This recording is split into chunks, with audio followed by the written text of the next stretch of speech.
Shalom, shalom, glorieux enfants de Dieu. Je vous salue dans le glorieux nom de notre Seigneur Jésus-Christ et que la faveur et la grâce du Seigneur ne cessent de nous accompagner. Nous allons voir un thème spécial dans la continuité de ce que nous avons commencé. C'est qui est bénéficiaire de la nouvelle alliance. Qui est bénéficiaire de la nouvelle alliance?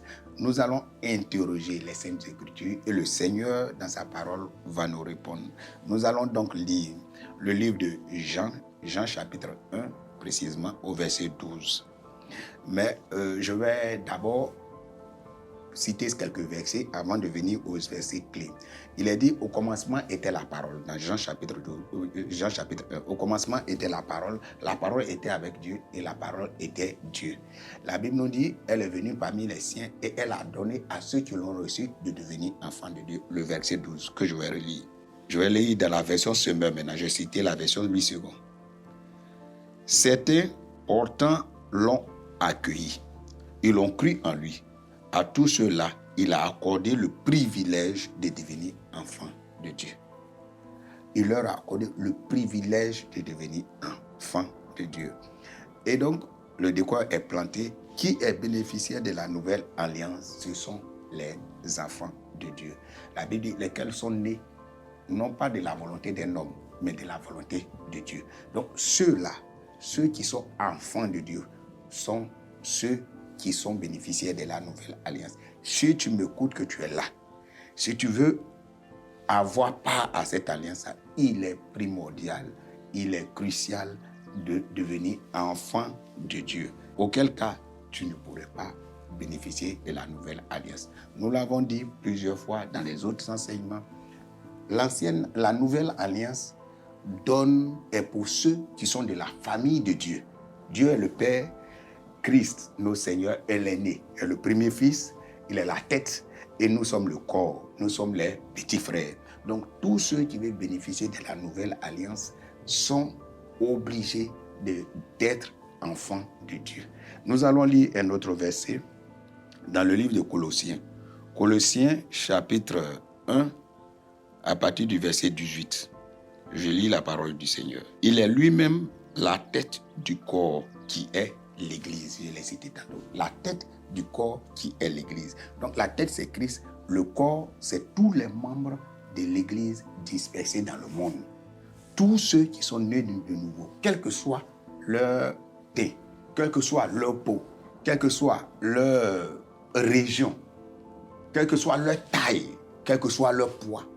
Mais une fois que tu as accepté Christ comme Seigneur et Sauveur, tu es enfant de Dieu et tu es né de nouveau. Une fois que tu es né de nouveau, tu es bénéficiaire de la nouvelle alliance. Tu as droit à ça. C'est un droit, c'est un décret qui a été proclamé pour toi. Donc, étant enfant de Dieu, tous les enfants de Dieu sont bénéficiaires de la nouvelle alliance. Nous allons continuer et lire encore versets 21 à 22. Or, autrefois, vous étiez exclus de la présence de Dieu. La Bible dit autrefois, c'est-à-dire quand nous étions encore sans Christ, nous étions exclus de la présence de Dieu. C'est-à-dire Dieu, nous n'avons même pas part à la présence de Dieu. C'est merveilleux.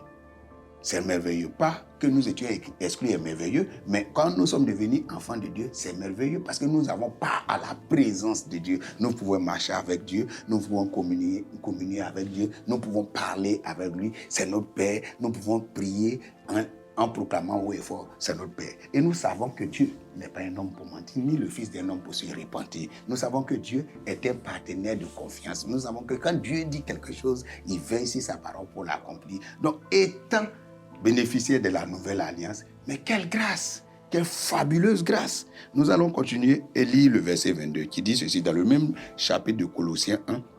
Mais maintenant, Dieu nous a réconciliés avec lui par le sacrifice de son Fils qui a livré à la mort son corps humain pour vous faire paraître saints, irréprochables et sans faute devant lui.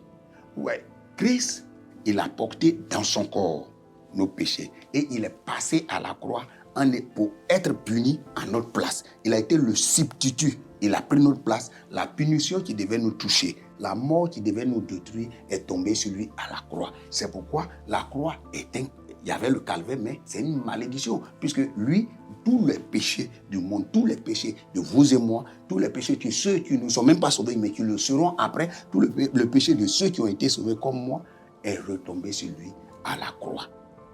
Donc, il a été fait malédiction pour que vous et moi, nous soyons bénédiction. Donc, ayant accepté Christ, quand nous connaissons Christ, nous entendons l'évangile. Comme toi qui m'écoutes, si tu n'as pas encore Christ, que tu entends ma voix maintenant, que tu acceptes Christ comme Seigneur et Sauveur, en te disant que par toi-même, tu ne peux pas te sauver. Et qu'en regardant ta vie, en étant sincère avec toi-même, dis que voilà, j'ai parfois de mauvaises pensées. Il y a des choses que je ne veux pas faire, que je fais.